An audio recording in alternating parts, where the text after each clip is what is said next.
తెలుసుకోవాలనుంది, వినాలనుంది. ఈ గడప దాటి ప్రతి గడపలోకి వెళ్ళాలనుంది, వాళ్లతో కలిసి నడవాలనుంది. యువతరానికి ఆదర్శం మహానేత వైఎస్ఆర్ పాదయాత్ర. గెలిస్తే పట్టుదల అంటారు, ఓడిపోతే మూర్ఖత్వం అంటారు.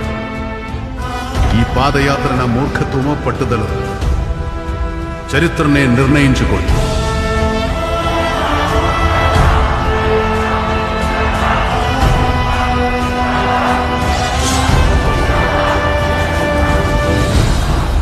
పాదయాత్ర వాస్తవిక భావోద్వేగ సంఘటనలతో తెరకెక్కిన చిత్రం యాత్ర.